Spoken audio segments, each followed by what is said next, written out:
नमस्कार, स्वागत है आपका टीएनपी न्यूज में और मैं हूं आपके साथ स्मिता उपाध्याय। पूरे देश में नवरात्रि का त्योहार मनाया जा रहा है। इस पावन अवसर पर देश के हर कोने में लोग मां दुर्गा के अलग अलग स्वरूपों की पूजा अर्चना कर रहे हैं। हर एक दिन मां दुर्गा के एक नए रूप की पूजा की जाती है। इसी कड़ी में आज चैत्र नवरात्रि का 9वां दिन है। 9वें दिन देवी दुर्गा के 9वें स्वरूप मां सिद्धिदात्री की पूजा की जाती है। धरती से असुरों के अत्याचारों को समाप्त करने के लिए ही मां दुर्गा ने नवरात्रि के 9वें दिन मां सिद्धिदात्री के रूप में अवतार लिया था। नवरात्रि का आरंभ प्रतिपदा से होता है। इस दिन से लेकर 9वीं तक संपूर्ण दैत्यों का मां दुर्गा अपने अलग अलग रूपों से वध करती हैं और अंतिम दिन यानी 9वें दिन मां दुर्गा सिद्धिदात्री का अवतार लेकर सभी कार्यों को सिद्ध करती हैं। इस दिन मां सिद्धिदात्री की पूजा करने से मोक्ष की कामना भी पूरी होती है। चैत्र नवरात्रि के 9वें दिन को रामनवमी के नाम से भी जाना जाता है। कहते हैं कि चैत्र माह की शुक्ल पक्ष के 9वीं तिथि को भगवान विष्णु ने प्रभु श्री राम के रूप में धरती पर अपना 7वां अवतार लिया था।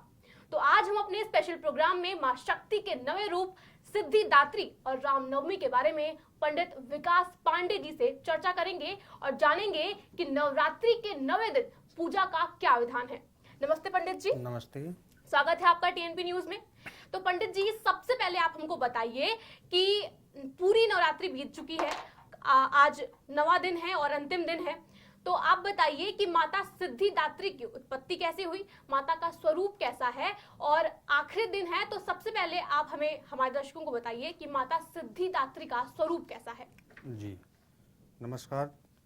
माँ सिद्धिदात्री का जो स्वरूप है जी, उनके जैसे चतुर्भुजाएं हैं माता के, और साथ ही साथ कमल आसन पर माँ विराजमान होती हैं और उनका स्वरूप ऐसा है कि सभी कार्यों को सिद्ध करना उनका कार्य है। सभी कार्यों को सिद्ध करती हैं। साथ ही साथ कहा जाता है कि भगवान शिव जो हैं उन्होंने इन्हीं माँ सिद्धिदात्री को का पूजन करके अपनी सिद्धियों को जो है अष्ट सिद्धियाँ होती हैं जिनको उन्होंने प्राप्त किया, और उस अष्ट सिद्धियों से भगवान अर्धनारीश्वर बने। भगवान भोलेनाथ आधा जो है उनका शरीर नारी का और आधा पुरुष का रहा, इसी से उनका नाम भी जो है अर्धनारीश्वर पड़ा था। तो माता के महत्व को, माता के पूजन को इसी प्रकार से किया जाता है। माता के रूप जो हैं सभी सिद्धियों को प्राप्त कराने के लिए ही होते हैं। तो पंडित जी, आपने बताया कि माता का रूप कैसा है, तो अब बताइए कि माता सिद्धिदात्री की पूजा की विधि और माता के इस रूप के महत्व के बारे में जरा बताइए आप। देखिए, पूजन विधि जो है वो पूर्वत ही है। जिस प्रकार हम प्रतिदिन पूजन करते हैं उसी प्रकार माता का आज भी पूजन हम लोग करेंगे। और साथ ही साथ माँ सिद्धिदात्री का जो आज पूजन होगा, जैसे उसमें मान लीजिए आप कि पूजन में आज हवन भी किया जाएगा और हवन के साथ कन्या भोज भी किया जाएगा। कन्या भोज में जो है कन्या के विषय में हमने कल बताया था, और उसमें कन्याओं की जो उम्र होती है, उम्र को लेकर कहते हैं कि 3 वर्ष से 9 वर्ष की कन्या होनी चाहिए, और 9 कन्या 9 देवी का रूप होती हैं, इसीलिए 9 कन्या को भोजन कराया जाता है। साथ ही एक लांगुर चलते हैं साथ में, जो कि बजरंगबली हैं, स्वयं हनुमान जी रहते हैं, तो लांगुर को भोजन अवश्य कराना चाहिए साथ में कन्याओं के, और यथाशक्ति अपना द्रव्यक्षणा उनको दान करके और उनके चरणों में स्पर्श होकर जो है प्रणाम करके और उनको जो है विदा करना चाहिए। और साथ ही साथ जो है आगे माँ का जो पूजन किया जाएगा उससे हमें धन लाभ मोक्ष सदैव प्रदान करती है माता, इसलिए इस प्रकार से माता का पूजन किया जाएगा। और तो इनके के बारे में तो आपने बता दिया, अब इसी के साथ आप जरा बता दीजिए कि माता सिद्धिदात्री को भोग क्या चढ़ता है, किस चीज से भोग लगाने से माँ प्रसन्न रहती हैं। देखिए, आज का जो भोग होगा माता का वह जो है हलवा होता है, चना होता है और साथ में पूरियाँ। कुछ लोग जो है धान की जो है खीर भी बनाते हैं, जो कि खीर भी माता को अधिक प्रसन्न है। तो आज उसी का जो है हम लोग माता को भोग लगाएंगे। साथ ही साथ 9वीं का जो 9 दिन का जो हम लोगों ने व्रत रखा, उपवास रखा, उस व्रत के उद्यापन में जो है जो आज हम माता को भोग लगाएंगे, वही भोग हम लोग जो है दूसरे दिन पारायण में अपने 10वीं को पारायण होगा। देखिए, पारायण के विषय में आपको जानकारी आज ही दे रहे हैं, क्योंकि पारायण जो है काफी लोग हैं कन्या भोजन कराने के पश्चात ही स्वयं भी पारायण कर लेते हैं, लेकिन उससे 9 दिन के जो व्रत हमारा होता है उस 9 दिन के व्रत का आपको फल प्राप्त नहीं होता है। इसलिए कन्या भोजन कराने के बाद 10वीं में जो है पारणा करनी चाहिए, और पारणा जो है आपकी जो होगी वह जो है सुबह 8 बजे के पहले आपको 11 तारीख को पारणा भी कर लेनी है। माता का भोग यही है, और इसी भोग को हम भोग लगाने के पश्चात रखेंगे, जो कि प्रातः काल हम भी उसी से अपना पारण करेंगे। तो आपने पारण का बता दिया, आपने विधि भी बता दी पूजा की, तो अब बता दीजिए कि माता का मंत्र क्या है जिसका जाप भक्त करके माता की कृपा प्राप्त कर सकते हैं। जी, माता का जो मंत्र है, या देवी सर्वभूतेषु मां सिद्धिदात्री रूपेण संस्थिता नमस्तस्यै नमस्तस्यै नमस्तस्यै नमो नमः। इस प्रकार से हम बारंबार माता को प्रणाम करते हैं और ऐसे ही मंत्रों का हम जप करते हैं। ठीक है पंडित जी, तो नवरात्रि के नवमी के दिन भक्त हवन भी करते हैं और हवन के बाद ही भक्त अपने व्रत को भी खोलते हैं। तो आप जरा हमारे दर्शकों को हवन की विधि और हवन सामग्री के बारे में विस्तार से समझा दीजिए। जी, देखिए, सामग्रियां बहुत प्रकार की होती हैं जी लेकिन जो विशेष आवश्यक सामग्रियां होती हैं, जैसे कि हवन सामग्री हो गई, काला तिल हो गया, जौ हो गया, गुड़ हो गया, और उसमें गूगल जो है अवश्य डालें। गूगल की मात्रा पड़ने से माता को जो है गूगल का सुगंध जो है वो अति प्रिय है। और साथ ही साथ हमारा ये जो गूगल से हम लोग हवन करते हैं, उस गूगल के हवन से जो वातावरण हमारा होता है वो शुद्ध हो जाता है हवन करने से। इसमें आम की लकड़ी रखें, साथ में नवग्रह समिधा, 9 ग्रहों की समिधा आती है, उस समिधा को अवश्य रखें। इससे क्या होता है, जो नवग्रह की समिधा से हम हवन करते हैं, उससे जो अरिष्ट ग्रह हमारे होते हैं वो ग्रह भी शांत हो जाते हैं और माता के हवन से हमारे घर के जो वातावरण है शुद्ध हो जाते हैं। साथ में जो निगेटिव थिंकिंग हमारे घर में प्रवेश करती है वह प्रवेश नहीं कर पाती है। साथ ही साथ एक चीज और हम बताते चलें कि जो हमारा कलश पे हम लोग नारियल रखते हैं, उस नारियल को काफी लोग जो है उसे तोड़ देते हैं, तोड़कर प्रसाद रूप में ले लेते हैं, लेकिन उस नारियल को तोड़ना नहीं चाहिए।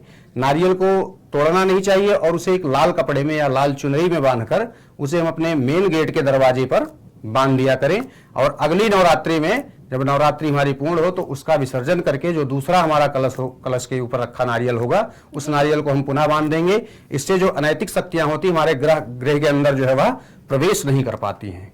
अच्छा पंडित जी, आपने बताया था कि जब कन्या पूजन किया जाए उसके बाद कन्याओं को भोजन कराया जाता है, उसके साथ लंगूर को भी भोजन कराया जाता है। लंगूर को भोजन कराना जरूरी होता है। तो कन्याएं तो माता देवी का रूप होती हैं, लेकिन लंगूर को भोजन कराने का क्या महत्व है? देखिए, लांगूर जो है माता की अगवानी करते हैं जी।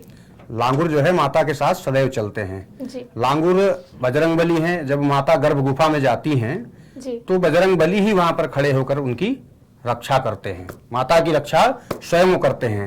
साथ ही माता ने उन्हें जो है उन्होंने जल का प्रबंध उनके लिए किया, जिसे बाण गंगा भी बोला जाता है। आप वैष्णो देवी जाइए, वहां आपको जो है वैष्णो देवी के रास्ते में जो पड़ती है बाण गंगा, वही जो है बाण गंगा है जो माता ने अपने बाण से उत्पन्न किया था और उसी को जो है हनुमान जी वहीं जल पीकर और फल खाकर वहां जीवित रहे और माता की उस गर्भ गुफा की रक्षा करते रहे। इसलिए माता की अगवानी सदैव जो है लांगूर माने हनुमान जी करते रहते हैं। अच्छा, तो जो लांगूर है वो हनुमान जी के स्वरूप है। जी, लांगूर जो होते हैं हनुमान जी के रूप में होते हैं।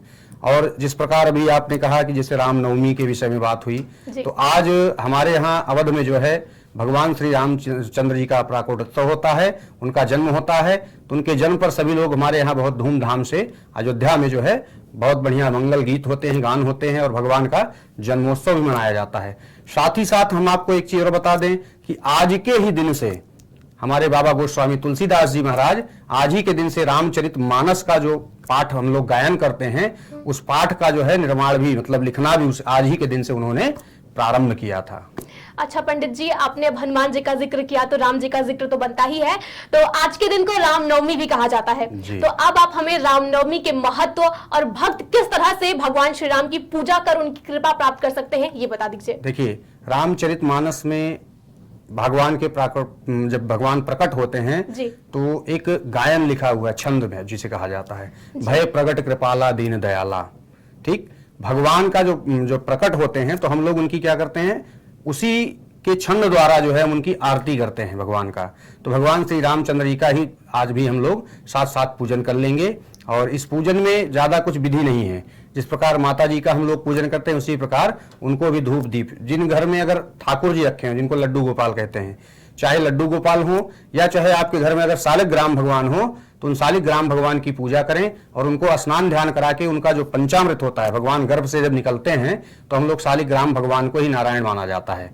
तो सालिग्राम भगवान जी को ही जो है हम स्नान करा के उनका जो चरणोदक होता है उसी को हम पंचामृत भी कहते हैं और वही चरणोदक का हम लोग पान करते हैं। साथ में भगवान को राम नामी चंदन, जिसे पीला चंदन भी बोला जाता है, उन्हें जो है पीला चंदन लगाना चाहिए, पीला वस्त्र उनको अर्पित करना चाहिए। इसी प्रकार से भगवान को आदि जो भी नैवेद्य वगैरह हैं पुनः पुनः सब उनको करते रहें, अर्पित कर दें। इसी प्रकार से भगवान श्री रामचंद्र जी का भी पूजन होगा। आपका बहुत बहुत धन्यवाद पंडित जी हमारे स्पेशल प्रोग्राम में जुड़ने के लिए और इतनी सारी जानकारियां साझा करने के लिए। तो हमने पंडित जी से जाना माता सिद्धिदात्री के स्वरूप और उनकी उपासना करने के लिए पूजा विधि के बारे में, साथ ही हमने रामनवमी के महत्व के बारे में भी जाना। तो उम्मीद है कि हमारा नवरात्रि स्पेशल प्रोग्राम आपको जरूर अच्छा लगा होगा और इसको देखकर आज आप मां सिद्धिदात्री की पूजा अर्चना विधि विधान से करेंगे। मां सिद्धिदात्री की कृपा दृष्टि आप पर बनी रहे और माता रानी जल्द ही दोबारा से हम सब के बीच पधारे। जय माता दी। ऐसी ही तमाम जानकारियों और ताजा खबरों के अपडेट्स के लिए देखते रहिए TNP न्यूज।